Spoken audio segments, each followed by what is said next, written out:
Number 1. The book that predicted the Titanic.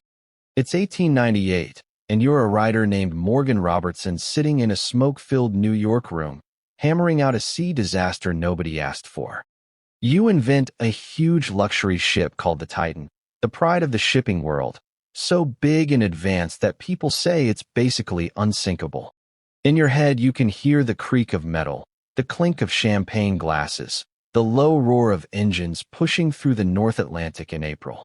In your story, the night is calm, the water is black, and the Titan is flying forward at top speed. There aren't enough lifeboats, because why would you waste deck space on something you'll never need? Then, at full speed, this floating palace slams into an iceberg. Steel tears like paper. Cabins fill with freezing water. The rich and the poor all end up in the same place, the ocean. 14 years later, the RMS Titanic sails into almost the exact same nightmare. A record-breaking luxury liner, sold as virtually unsinkable, crossing the North Atlantic in April at high speed, with too few lifeboats, hitting an iceberg and sinking in a few dark hours. A made-up ship called Titan writes the script, and a real ship called Titanic follows it scene by scene. The disaster leads to major changes in maritime law, lifeboats for everyone, 24/7 radio watches, and new international safety rules that still shape how you travel by sea today. And somewhere under all that regulation sits one creepy question.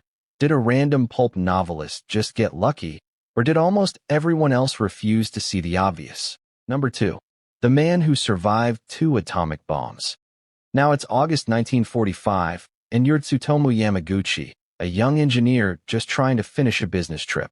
You're walking through Hiroshima at dawn, the air humid, the sky clear, thinking about going home to Nagasaki. A lone bomber drones overhead. You look up. You see a small object drop, a parachute open, and then white.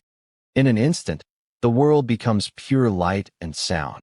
The blast rips off your eardrums, burns your skin raw on one side, and throws you into a potato field. Your city is now a smoking, radioactive crater. Somehow you're alive.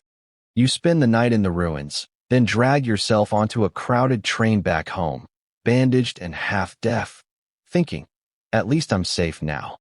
2 days later, in Nagasaki, you're standing in your office telling your boss, one bomb destroyed all of Hiroshima. He doesn't believe you. He thinks you're exaggerating.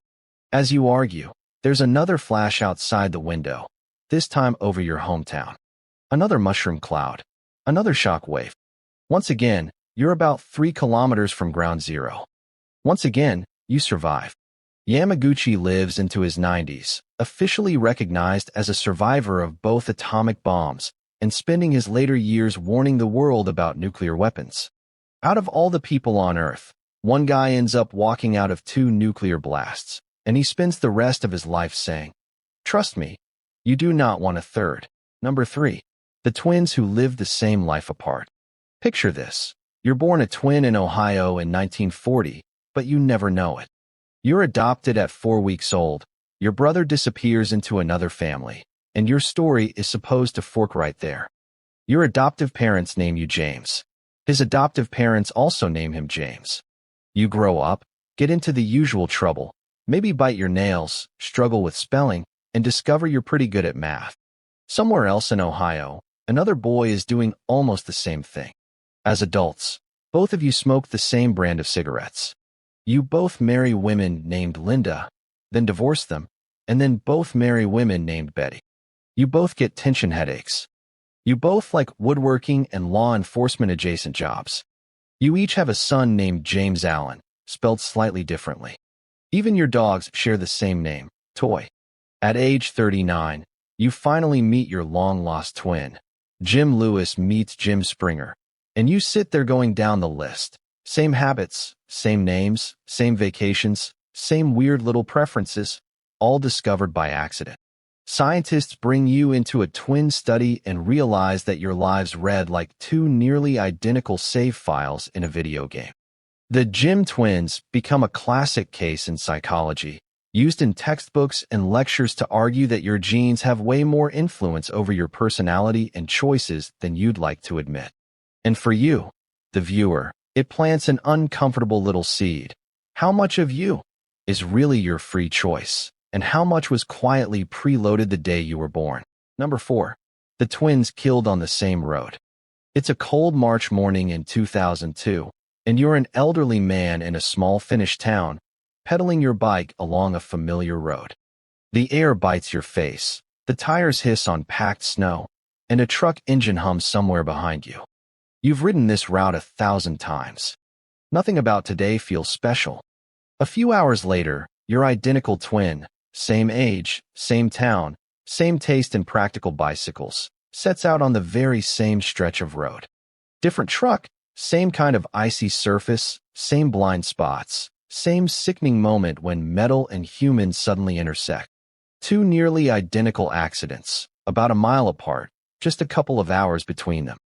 Local police stare at the reports and call it a historic coincidence. For most of your life, you've had a mirror image, another body with your face, your genes, your age. And then, somehow, you die almost the exact same way, in almost the exact same place, on the same day. It feels less like randomness and more like reality hit copy-paste on the worst possible outcome. The story circles the world as a "can you believe this?" news item, and statisticians quietly add it to their list of examples that human intuition is terrible at understanding probability.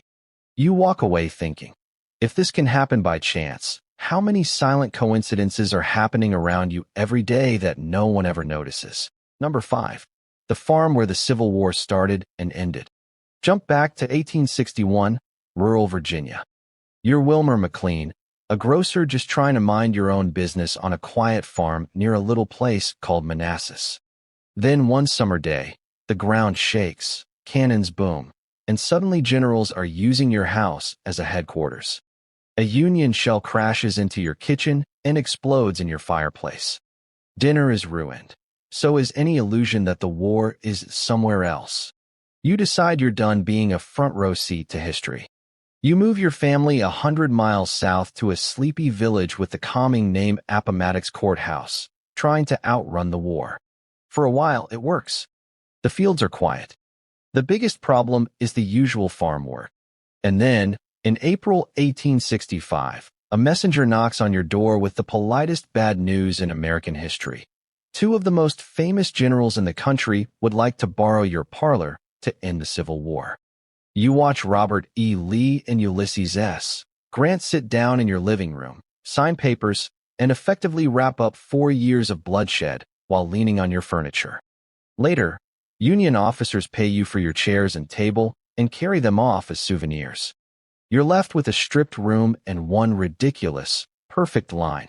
The war began in my front yard and ended in my front parlor. Today, your house is a museum, embedded in the way the U.S. tells the story of the Civil War. And your life is a reminder that you can try to move away from history all you want. Sometimes history just changes your address to match its schedule. Number 6. The Cabin Boy Poe predicted.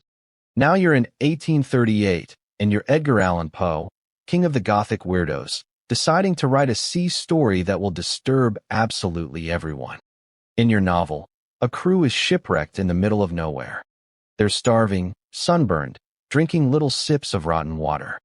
Eventually, they do what starving sailors in 19th century horror stories do. They kill and eat the weakest member of the crew, a young cabin boy named Richard Parker. Fast forward almost half a century. It's 1884, and the real yacht Mignonette is smashed by a wave in the South Atlantic. For survivors drift in an open boat, a captain, a mate, a sailor, and a teenage cabin boy. Supplies run out. The boy, Richard Parker, drinks seawater, gets sick, and passes out. The others, convinced they'll die otherwise, decide to kill him and eat his body. Days later, they're rescued and honest enough to tell the full story when they return to England. Only then does someone notice the name, Richard Parker, the doomed cabin boy, just like in Poe's book. Same role, same basic scenario, same desperate act. The case goes to court, and the judges make a landmark decision. Necessity is not an excuse for murder, even at sea, even if you're starving. Law students still learn this case today, and fans of Poe still bring up this eerie coincidence in lectures and listicles. And you, sitting at home, have to wonder, did Poe just tap into a grim pattern of human behavior, or did the universe quietly plagiarize one of his darkest plot twists? Number 7. The Human Lightning Rod. Picture Shenandoah National Park in Virginia in the 1940s. You're a park ranger named Roy Sullivan, alone in a fire lookout tower. Storm clouds roll in. The air gets heavy and metallic. Your hair prickles, and before you can do anything smart like leave, a bolt of lightning smashes into the tower. It rips through you, burns your leg, blows your nail clean off. You survive, shaken but alive, a freak statistic. Most people would take the hint and change jobs. Roy doesn't. Over the decades, he keeps working in the park, driving trucks, patrolling trails, checking campsites. And the sky just keeps sniping him. Once while he's driving. Once in his yard. Once at a ranger station. Lightning hits him 7 separate times. His hair catches fire. His clothes scorch. He starts carrying a bucket of water in his truck just in case his head ignites. The odds of being struck by lightning even once in your life are tiny. The odds of being hit 7 times by documented strikes are so small, they basically round down to the universe has it out for you. Guinness World Records eventually names him the most lightning-struck person in history, turning a lifetime of pain into a weird little line in a record book. His story is used in statistics and risk lectures to show how extreme outliers really do happen in big populations, and how our brains have no idea what to do with them. It's a reminder that when you tell yourself, "What are the chances?" the honest answer is sometimes higher than you think, especially if your name is Roy.